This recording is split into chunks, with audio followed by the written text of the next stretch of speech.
स्वादिष्ठान चक्र और जल तत्व का रहस्य। क्या आपने भी कभी महसूस किया है कि आपकी भावनाएं बिना वजह हिलने डुलने लगती हैं, या कभी मन अकारण ही रचनात्मक बन जाता है और फिर अचानक ठहर सा जाता है। कभी किसी काम को बड़ी उत्साह आती है कि उत्साह से करें, परंतु जैसे ही शुरू करते हैं और थोड़ा सा ही आरंभ करते हुए हम ठहर से जाते हैं। ये संकेत है हमारे भीतर के स्वाधिष्ठान चक्र और जल तत्व के संतुलन और असंतुलन का। आज हम जानेंगे इस रहस्यमय चक्र और उसके जल तत्व का गहरा आध्यात्मिक संबंध, जो आपकी भावनाओं, रचनात्मकता और संबंधों को भी प्रभावित करता है। स्वाधिष्ठान चक्र हमारे शरीर में नाभि के नीचे जन अंगों के क्षेत्र में स्थित होता है।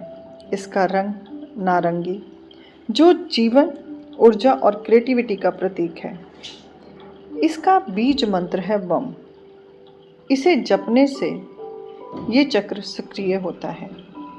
यह चक्र हमारे भीतर के भावनात्मक बहाव, रचनात्मक ऊर्जा और संबंधों में गहराई का स्रोत है। यह हमारी इच्छाओं और कामनाओं को भी नियंत्रित करता है, यानी इच्छा को चेतना में बदलने का केंद्र यही है। जब आप अपनी इच्छा को चेतना में बदल देते हैं, तभी आप इच्छा पूर्ति ब्रह्मांड की यात्रा में प्रवेश कर लेते हैं। जल तत्व का रहस्य।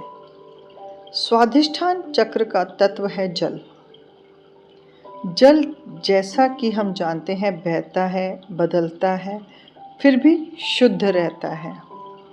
जब आपके भीतर का जल तत्व संतुलित होता है, तो आप भावनाओं में बहते नहीं, बल्कि उन्हें समझते हैं और दूसरों के साथ जुड़ते हैं, प्रेम महसूस करते हैं और अपनी रचनात्मक ऊर्जा से जीवन को सुंदर बनाते हैं।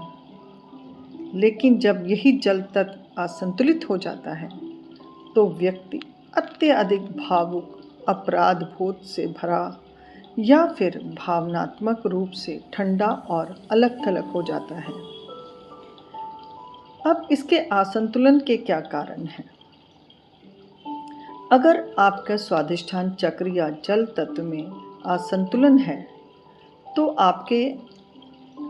आपको ये लक्षण दिखाई दे सकते हैं। आप अपनी भावनाओं को नियंत्रण नहीं कर सकते, क्रिएटिविटी कम हो जाती है, मन कहीं लगता नहीं है, रिश्तों में दूरी और असंतोष पैदा हो जाता है, यौन ऊर्जा में असमंजस्य आ जाता है, बार बार अपराध बोध या डर। ये संकेत है आपके भीतर का प्रवाह थम गया है, और जब जल रुकता है तो वह सड़ता है। इसलिए इसे दोबारा बहना ज़रूरी है। जब जल तत्व का ठहराव पानी में सड़ने जैसा गंदा, इस्तेमाल ना किए जाने वाला रह जाता है, तब उसके बहाव को बहाना पड़ता है। यही हमारा जीवन भी है। अब जानते हैं कि इसको संतुलन और इसके उपाय। कुछ आसन और प्रभावशाली उपाय हैं जिससे आप स्वाधिष्ठान चक्र और जल तत्व को संतुलित कर सकते हैं। इसका बीज मंत्र वम है। इसका 108 बार आप जाप करें। इससे आपके चक्र की ऊर्जा जागृत होगी। जल तत्व से जुड़ाव को बढ़ाएं।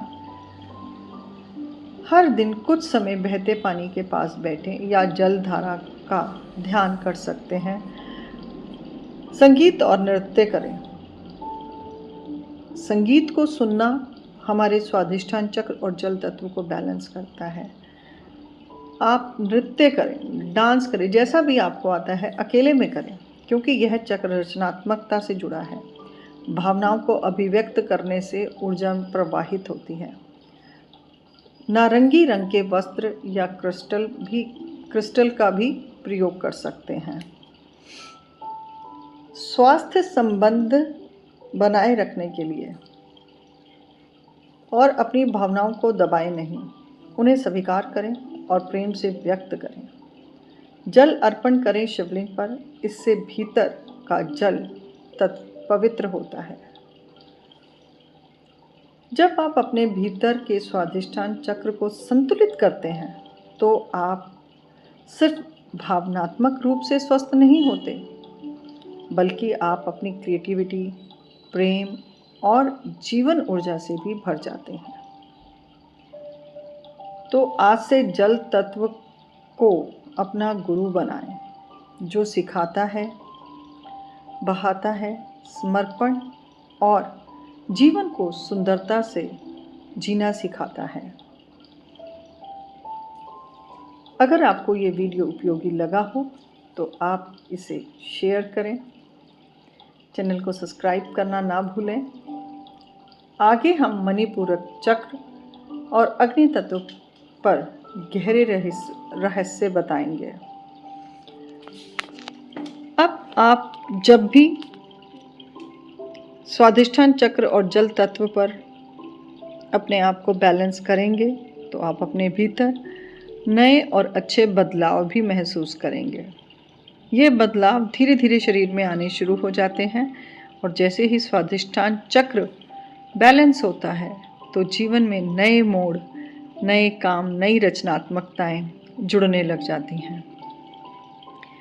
सातों चक्रों का हमारे जीवन पर बहुत गहरा प्रभाव है, इसलिए हम अपने चक्र और 5 तत्वों को यदि बैलेंस करें तो हम अपने जीवन के अंदर स्वयं खुशियाँ, आनंद और हर चीज़ को आकर्षित कर सकते हैं। यही सृष्टि का भी नियम है।